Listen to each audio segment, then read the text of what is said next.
আসসালামু আলাইকুম। আসসালামু আলাইকুম। Thank you. আপনারা সবাই ভালো আছেন? আচ্ছা, আপনাদেরকে সবাইকে ধন্যবাদ আজ এখানে আসার জন্য। আমি এর আগেও একটা কোম্পানিতে কাজ করেছি, যেটাকে বলা হয় এমএলএন কোম্পানি, কিন্তু আমি সেই প্রসঙ্গে কিছু বলবো না। এখন আমি আজ এইটুকুই বলতে চাচ্ছি, এতগুলো কোম্পানিতে কাজ করার পরেও আমি শুধু সেটাই ভেবে দেখলাম যে আর কিছু করা যায় কিনা। আমরা এই দেশে যারা আজকে এখানে কাজ করছি, এই কাজ আমরা কে কতদিন করবো? একদিন যদি আমরা অসুস্থ হয়ে যাই, দ্বিতীয় দিন আমরা সে কাজে যেতে পারবো না। কাজের পাশাপাশি আর কি করা যায়? আর সারা জীবন আমরা এই বিদেশে থাকবো না। তখন আমি ভেবে দেখলাম এবং আমার হাজবেন্ডকে বললাম যে তার পাশাপাশি আর কি করা যায়। ডেস্টিনি 2000 লিমিটেড একটা কোম্পানি যে আছে আমাদের দেশে, সেটা আমি আগে জানতাম না। যখন আমি তা জেনেছি, এক মুহূর্ত আমি দেরি করিনি, ডেস্টিনিকে বিশ্বাস করেছি এবং দেশকে ভালোবেসেছি। যেটা আমার দেশে যদি একজন বেকারত্ব লোক থাকে, তাহলে আমাদের দেশে উন্নতি হবে। কিন্তু অন্য একটা দেশের লোক, অন্য একটা দেশে বিজনেস করে আমি তাদের দেশে উন্নত করছি, এটা আমার দেশের প্রফিট কোথায়? তখন আমি ফাইনাল ডিসিশন নিয়েছি যে আমি ডেস্টিনি করব। এবং আমার আশেপাশে যে যখন ছিল সবাইকে বলেছি, আপনারা আসেন, ডেস্টিনি হচ্ছে আমাদেরকে সবাইকে তুলে ধরে একটা হাত, একজনের হাতে আরেকটা হাত রাখুন।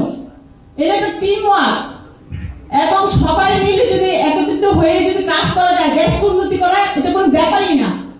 আমরাও চাই আমাদের আশেপাশে যে দেশগুলো আছে তাদের চেয়ে অনেক উন্নত হবে আমাদের বাংলাদেশ। আপনারা কি চান না আমাদের দেশ সবচাইতে উন্নতি হোক? আপনারা কি সারা জীবন চান যে আমরা সারা জীবন মানুষের যে কর্মচারী হয়ে থাকবো? একসময় আমরা দেশে ফিরে যাবো না? আমাদের মাতৃভূমির জন্য যদি আমাদের কিছু করার থাকে, তাহলে সবাই আসুন, আর দেরি নয়, হাতে হাত রাখুন, দেশকে নিয়োগ করুন এবং সবার আপনাদের যার যার যে স্বপ্ন আছে স্বপ্নকে বাস্তবায়ন করুন। এইটুকু আমি আশা রাখবো আপনাদের সবার কাছে। আর এই বিজনেসে কিভাবে আপনি কতটুকু আপনার স্বপ্নকে বাস্তবায়ন করতে পারবেন, আপনাদের কাজ সবকিছু খুলে বলবেন এবং দেখাবেন। এবং আমাদের যে স্যাররা আসছেন বাংলাদেশ থেকে, আমি হয়তো আগে ওনাদেরকে কখনো দেখিনি, আমার প্রথম মিটিং এ আসা। আজ আমি দেখবো ওনাদের কি পরামর্শ এবং ওনাদের যে কথা, ওনাদের যে যুক্তি, সেই যুক্তি অনুসারে আমরা কাজ করে দেবো সবাই। আমি চাই সবাই হাতে হাত রেখে এক হয়ে যান। আমরা সবাই বাংলাদেশি, যে যেখান থেকে আসি না কেন। তাহলে আপনারা কি প্রস্তুত? তাহলে আর দেরি নয়, আজকে হবে আপনাদের চূড়ান্ত সিদ্ধান্ত। আমার মতো একটা মেয়ে মানুষ হয়ে যদি আমি এই সিদ্ধান্ত নিতে পারি, তাহলে আপনারা কেন পারবেন না? তাহলে আসুন, আমি আজ আর কিছু বলবো না, কারণ বললে অনেক কিছু বলা যায়, কিন্তু অতটুকু সময় নেই। তবে আশা করবো যে আমার মতো নেক্সট টাইম আপনারাও আসবেন। আপনারা ওখানে নয়, এখানে দেখতে চাই আমি আপনাদের সবাইকে। ওকে, আপনি সবাই ভালো থাকুন। ধন্যবাদ, ধন্যবাদ ডেস্টিনি 2000 লিমিটেডকে। আসসালামু আলাইকুম।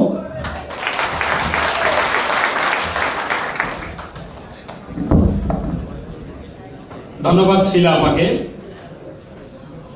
খুব চমৎকার ভাবে বক্তব্য রেখেছেন।